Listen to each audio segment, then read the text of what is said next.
friend of mine told me that he thinks I ought to make more videos where I'm going on walks or something and telling a story. Boy, oh boy, do I have some stories for you today. So, Saturday, I went out bicycling for the day. I knew I wanted to bicycle that day and get some exercise, but I wasn't sure where to go. So I was praying about it, and I just kept praying about it. What should I do? Should I stay here and do something? Should I go to town and buy car? I really want to go by bicycle because I love doing that. I kept praying about it. Couldn't think of any place to go to. And I kept praying, and I felt like if God answered me at all, I felt like he was saying, just go. So by faith, I just took off. Started biking, and I decided I was going to go over by the mall. That's where I usually head, in that general direction first. So I got to the mall, and as I approached the mall, I see a crowd of people gathered around a car that had caved into the ground. There was a sinkhole, and the front left tire had dropped down in the car, had gone down into the sinkhole a little bit. So I filmed it for a little bit, and filmed them, taking it out. And the people said they were going to report it, but I wasn't sure, so I looked nearby, and there was a shopping cart. So I took that shopping cart, and I put it down the hole. That way, as a car approached, it would see part of a shopping cart sticking up out of the hole and know not to drop into it, because it was kind of a little bit hard to see, the hole, even though it was, about 2 feet by 3 feet by about 3 feet deep. So 2 feet wide, 3 feet long, 3 feet deep, something like that. It was a big one. So I put the shopping cart in, called the after-hours emergency security guards for the mall. They said they were on it. So I took off. Went to the bus pickup spot. Was thinking about it. I thought, well, I was praying about it. Where should I go now? I decided I would try out Nickel World. I've never really been there. Wanted to try it out. It's on the opposite end of town. It's like 15 miles. So, bought my ticket, got on board the bus, started talking to the bus driver, and found out it wouldn't get there until like 6:42 at night. Well, it closes at 8, and they have rules about how late you can come in. So I was like, man, I was asking God, what's the purpose of me buying this ticket? I had to pay $1.75 to leave the mall. What's the purpose of buying the ticket if I'm not even going to go over there? So I was just praying about it and went to the bus station. And I thought, well, a friend of mine works there, and he's going to, if he sees me and then sees that I don't stop in, he might be upset. Like, hey, well, how come you didn't just say hi to me? So I decided I'd go inside.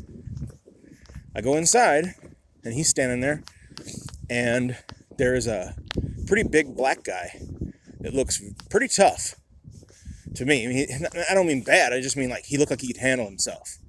He didn't look like a soy boy. He looked tough, like me. And he's really upset. He's yelling on the phone, and I'm like, oh, what's going on? And my friend tells me, just to hold off on talking to him because he's trying to listen in on what this guy's doing.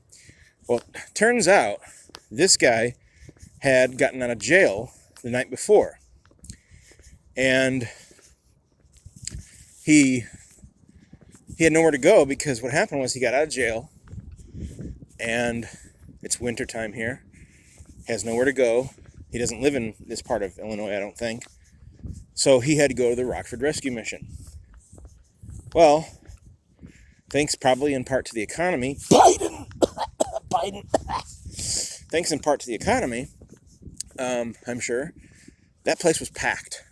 The Rockford Rescue Mission was so packed, he said there was sitting room only. So he spent the entire night sitting on a chair and couldn't sleep. So he said he was without sleep. So he's worn out.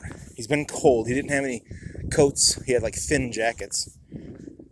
He's exhausted, I'm sure. He bought a ticket on a bus system that goes across country, and I'm sorry, I take that back. He didn't buy a ticket.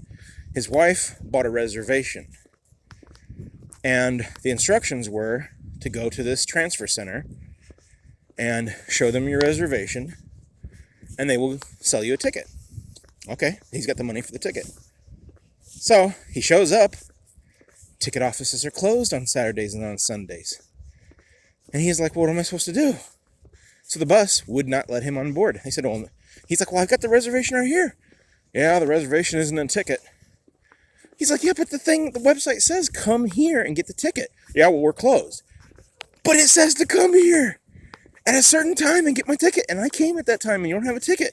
Yeah, well, we're closed. There's just no... He called the customer support. And they basically said the same thing. Sorry. No, you cannot go. No ticket. Somebody it was so hard understanding her, I think. And she would not listen to the man. He's like, I'm stranded here. I got hardly any money on me. I don't have a debit card or an ATM card or a credit card. And she kept insisting, just buy it online, buy it online. He's like, I don't have a card for that. So they wouldn't listen. He's like, what am I going to do? So he decides he's going to try to go to Chicago. From Rockford to Chicago, and then get on Greyhound in Chicago, and maybe they'll deal with him. So he buys a ticket for a different bus company right there, the same place. And if I understand correctly, he told the bus driver about his problems, and that bus driver, being a different company, says, don't tell me about that other company. That's not us. So he got on board the bus, sits down, and he's going through his phone, and he finds more evidence of where he felt like he was being mistreated, and he probably was, from what he told me. And so he gets up and shows that to the bus driver and goes, see, this is my reservation number. This proves that other company was doing... And the guy interrupts him, get off my bus, you're off, you're kicked off. And the guy kicks him off the bus after he paid. I don't think you can do that. So now he's stranded again in Rockford. So he comes back inside the facility. He was angry. Comes back in the facility, talks to my friend there, tells him the story. The bus driver returns his money, not to the man, but to my friend who was there, and says, here, give it to that guy or whatever. He's like, what's this for? Oh, that guy. So my friend keeps the money until he finds that guy and then returns it to him. So now he's totally stranded. He's like, what am I going to do? There's no more buses through here. What am I going to do? And my friend says, well, about the only thing I can think of is you can call the Rockford Police Department, ask to speak to the chaplain, and after speaking to the chaplain, they'll be able to put you up somewhere. Like, they'll be able to take you probably to some home or something. I don't know. Put you up. And so he's like, I don't want to do that. He's like, well, the only other option is to go down back to the Rockford Rescue Mission, spend the night, and try this all over again in the morning. That's not going to work because they're not open on Sundays either. So he's like, I don't want to go back there because I didn't sleep last night. It's sitting room only. I won't be able to sleep tonight. And he's just, you could tell the guy was so worn out, exhausted. He's pleading with this first bus company, and they absolutely will not do anything for him. And they did the same thing to my friend. They did exactly the same kind of stuff to my friend. She said she was stranded under apparently similar conditions, or exactly the same conditions. So he's really frantic. He's like, my family's waiting for me in Iowa City. They're going to want to know what's going on. I don't have a lot of money. He needs to eat and stuff. So my friend and I both started going on the internet, looking up different information. Well, I found out that if he could make it to Chicago, he could leave like 6 a.m. the next morning to go to Iowa City, if he can make it to Chicago. And they've got a ticket booth right there. So he says, yeah, but I can pay the ticket, but how do I get to Chicago? I don't think I have the money to make it to Chicago. I said, yeah, you do. I reached in his hand and slapped him $40 because I had been praying about it. And And I'd pulled the 40 out of my wallet a little while before. And he's just like, he's dumbfounded.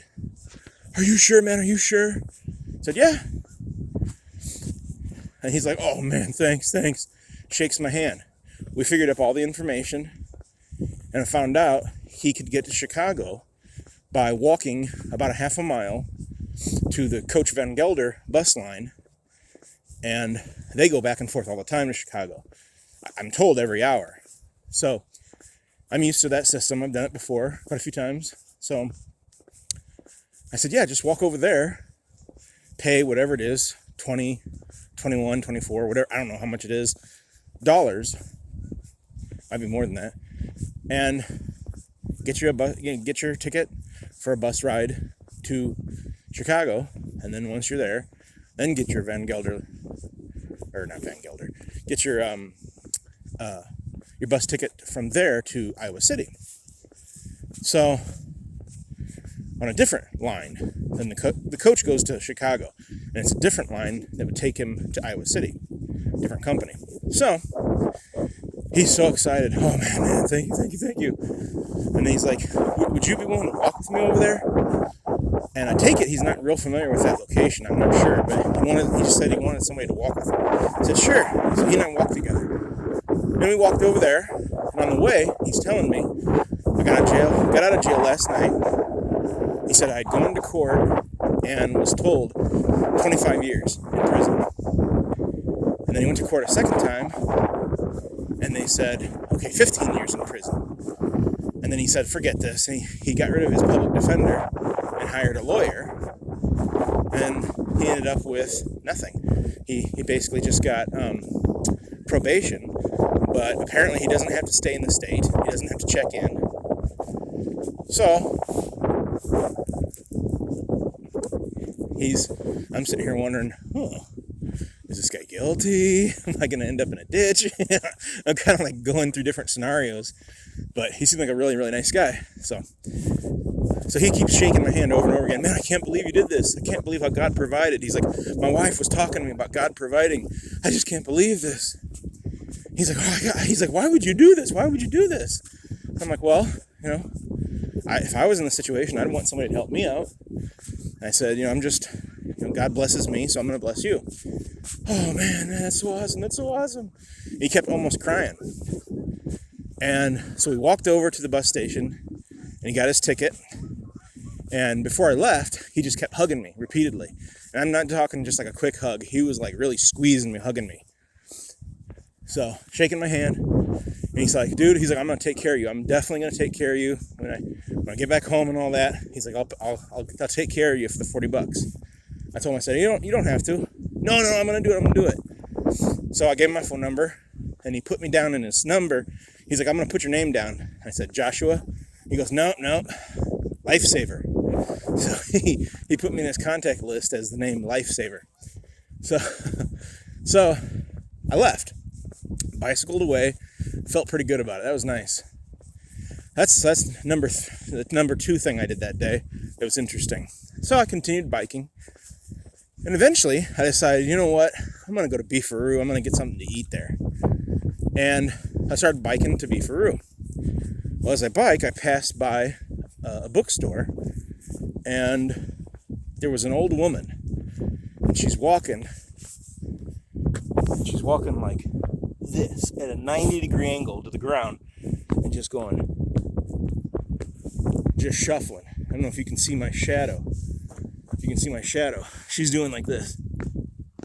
It was horrible, really crippled. And so I turned my bike around and went back. I said, ma'am, would you like me to take your cart for you? Oh, would you? Thank you. So I took the cart, and I kind of struggled with it with my bicycle. I got to the front door. And when I get to the front door, I just dropped it off at the front door because I'm riding a bicycle. I don't exactly feel like, walking my bicycle and a cart into the store. So I started to ride away. As I rode away, I started feeling guilty. I thought, well, it's possible somebody would steal the cart out front. and and the people saw me drop it off, and maybe they're going to think I'm lazy or something. So maybe just for everything, I should go ahead and return it. So I thought, well, I'll go ahead and step inside. While I'm here, I'll go ahead and shop. So I parked my bike at the bike rack that they put there because I had asked them to.